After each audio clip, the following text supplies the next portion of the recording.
Color is vital to all kinds of image making, and it's vital to the images we make on the computer too. We will see that in processing there are two main ways that we specify and mix colors. One of them involves mixing light, and the way light works is different than the way pigments work. So let's take a look at the differences between colors in pigments and colors in light. This is a photograph. It's a real scene. And there are only two physical objects here. There's the tabletop, that flat gray background, and there's a prism of glass, just that triangle, and it has some height. Coming in from the bottom left is a beam of white light, and it strikes the face of the prism, and some of it reflects off the glass, and you can see it traveling upwards and a little bit to the right. But most of it goes into the prism and it bends the way a pencil appears to bend when it's in a glass of water. And when it comes out of the prism, it bends again. But what's important to us right now is that the white light has broken up into a spectrum of colors. All those colors are in the white light. That's why it looks white. That's the way colors mix. When you add all of those colors together, you get white. And if you break them apart, you get the colors of the rainbow. In fact, that's literally true. These are the rainbow colors. What we just saw happening with that little prism is exactly what happens inside of a raindrop. The water goes in, it gets bent, it gets spread apart, it comes out, and we see a rainbow. In this picture, you can actually see a secondary bow outside of the main bow, and you may be able to make out the fact that the colors appear in the opposite order, which is really cool. A couple of times in my life, I've even seen a tertiary bow, but it's very, very dim. But the colors, again, flip. And so the odd-numbered bows, the colors are red on the outside and blue on the inside. And the even-number bows, it's the other way around. It's really cool, and there's a lot to learn about rainbows, but we won't go into them. They're very, very beautiful. But an interesting question about the rainbow is, given this arc, given this bow shape that it has, you might ask, what if I could see more of it? What would the shape of that be? Well, if you're ever lucky enough to see a rainbow going all the way down to a flat horizon, you'll see the top half of a circle. But you won't be able to see anything more because it'll appear to disappear below the land. But if you're up in an airplane and the situation is just right, you can see a 360-degree rainbow. It's called a glory. And a glory happens when the sun is behind you and you're looking down into mist. And one of the beautiful things about a glory is it's centered on every observer. Just as every observer is at the middle of his or her own personal rainbow, so too is every glory centered around the observer. So the person who took this picture was sitting around the middle of the airplane. People looking out of the window at the front of the plane would see the glory centered around the front of the plane. It's always centered around you. And this is one of the most wonderful things that you can see from an airplane. If you happen to see one and you mention it to someone, everyone in the plane will rush over to that side to check out the glory. It's just beautiful. But returning to color in light, here's another prism. And again, we have white light coming in from the bottom left. Some of it is being reflected off to the top left.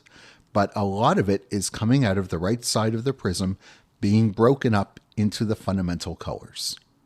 Now, let's think about this in reverse. If we sent all of those rainbow colors into the prism, they would come out as white.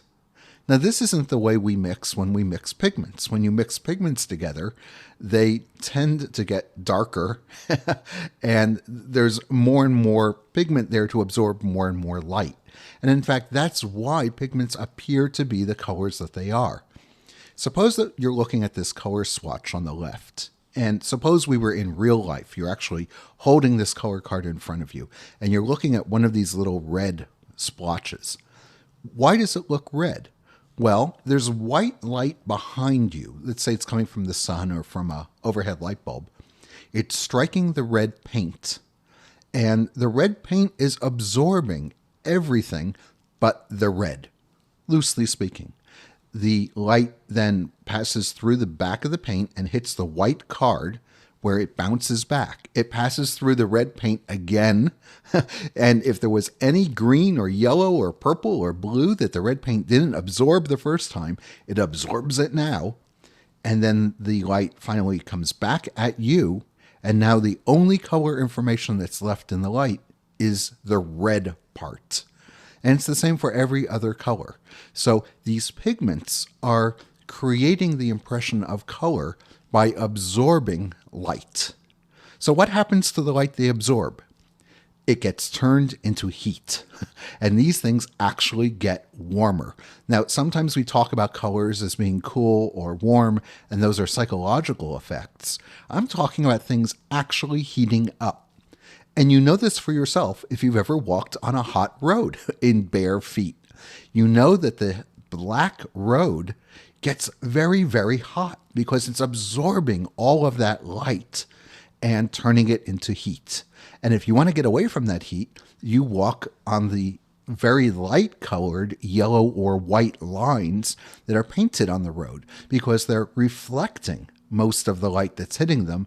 Therefore, they're not turning it into heat, and they're much cooler. We can actually use this principle that pigments absorb heat to help us understand paintings. Here's a painting by Raphael. On the left, we have the painting as you can see it. And on the right, we have the painting that you would see if you looked at it with infrared photography. So let's just look at the left-hand picture first. Well, we have a scene, but in the bottom right, we have a cherub or some creature painted in sort of a yellow gold. If we look at the version on the right, we see some people. So why do we see them? Well, they are underneath the cherub. He painted these guys first, and then for whatever reason decided to paint the cherub on top. And we can't see it in the visible painting on the left, but we can see it in the infrared because those pigments are still there. And so they're getting warm. What's happening is light is coming in from, let's say, behind the observer. It's hitting the cherub. It's going through the cherub. And the cherub is absorbing some of that color. And then it's hitting this pigment under the cherub. And that pigment is absorbing some of the light and warming up. The light hits the canvas. It bounces back. It passes through the pigment again. The pigment absorbs more light, gets even warmer. The cherub absorbs some light. The cherub gets warmer. And the infrared picture sees all of that. And so we're able to make out the figures that have been painted over because they are still absorbing some of the light, whatever is making it through the cherub, and that's warming them up. And the infrared photography is able to see that. And so this is a great way that historians have been able to discover under paintings, under drawings, all sorts of revisions behind what looks like the simple exterior of a painting. In part 2 of this video, we'll pick up the thread and look at how colors combine.